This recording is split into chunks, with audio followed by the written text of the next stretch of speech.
Hello everyone, આજે આપણે નામાના મૂળ તત્વોમાં એકમ 6 પેટા નોંધો વિશે અભ્યાસ કરીશું. દાખલા નંબર 11. નીચેના વ્યવહારો પરથી પ્રતિભા ફર્નિચર માર્ટના ચોપડે વેચાણ નોંધ અને વેચાણ પરત નોંધ તૈયાર કરો. વ્યવહાર આપેલો છે 2018 સપ્ટેમ્બર 1ના ₹10,000નો માલ 10% રોકડ વટાવે રાજેશ ફર્નિચર માર્ટને વેચ્યો. તેણે અડધા નાણાં તરત જ ચૂકવી આપ્યા. પ્રતિભા ફર્નિચર માર્ટની વેચાણ નોંધ. આવી રીતે કોષ્ટક તૈયાર કરવાનું. તારીખ, ગ્રાહકનું નામ, જાવક ભરતિયા નંબર, ખાતાવહી પાના નંબર અને રકમ.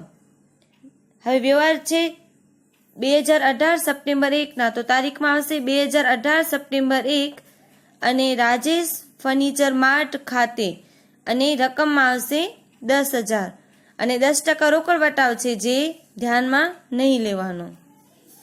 બીજો વ્યવહાર જોઈએ. તારીખ 5ના ₹8,000નો માલ 10% વેપારી વટાવે અને 5% રોકડ વટાવે પુષ્પાને વેચ્યો. શાખનો સમય 1 માસ. મજૂરી પેટે ₹100 ચઢાવીને બિલ નંબર 130 મોકલી આપ્યો. વેચાણ નોંધમાં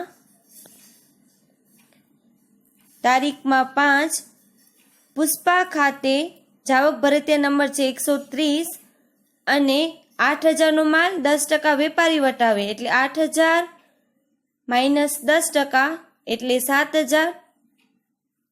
તારીખ 12નો વ્યવહાર. ₹4,000નો માલ 10% વેપારી વટાવે અને 5% રોકડ વટાવે વેચી દીધો.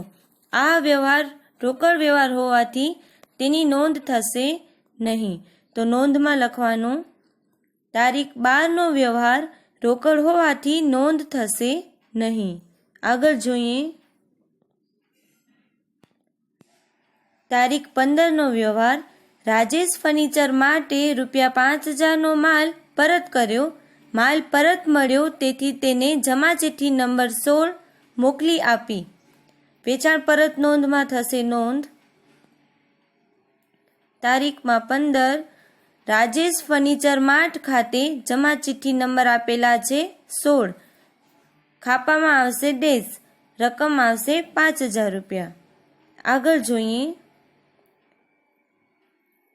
તારીખ 20નો વ્યવહાર. એક જૂનું યંત્ર ₹3,000માં શાખ પર મંજુને વેચ્યો. શાખનો સમય 1 માસ. આ વ્યવહાર મિલકતનો હોવાથી તેની નોંધ થશે નહીં, તો નોંધમાં તારીખ 20નો વ્યવહાર મિલકતનો હોવાથી નોંધ થશે નહીં. આગળ જોઈએ. તારીખ 22નો વ્યવહાર. ₹30,000નો માલ હરીશને 5% વેપારી વટાવે વેચ્યો. 5% વસેક અને ₹200 મજૂરીના ચઢાવીને બિલ નંબર 136 મોકલાવી આપ્યું. વેચાણ નોંધમાં નોંધ થશે.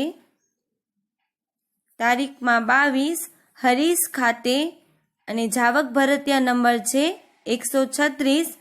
રકમમાં આવશે 30,000 માઇનસ 5% વેપારી વટાવ એટલે ₹28,500 આવશે. આગળ જોઈએ. તારીખ 23નો વ્યવહાર. ₹20,000નો માલ 1 માસની શાખ પર નીતાને વેચ્યો. વેપારી વટાવ 10% અને રોકડ વટાવ 10%. વેચાણ નોંધમાં તારીખમાં 23 નીતા ખાતે અને જાવક ભરતિયા નંબર આપેલા નથી. ખાપામાં ડેશ. રકમમાં આવશે 20,000 માઇનસ 10% વેપારી વટાવ એટલે રકમમાં આવશે ₹18,000. આગળ જોઈએ. તારીખ 30નો વ્યવહાર. 15,000નો માલ મોકલવાનો ઓર્ડર મુકેશ પાસેથી મળ્યો. આ વ્યવહાર બિનઆર્થિક હોવાથી તેની નોંધ થશે નહીં, એટલે નોંધમાં તારીખ 30નો વ્યવહાર બિનઆર્થિક હોવાથી નોંધ થશે નહીં.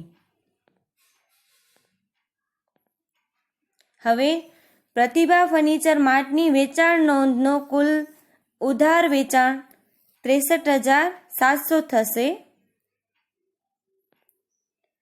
અને વેચાણ પરત નોંધનો કુલ ઉધાર વેચાણ પરત 5,000 રૂપિયા થશે. અહીંયા આપણો સમ થાય છે પૂરો. Thank you.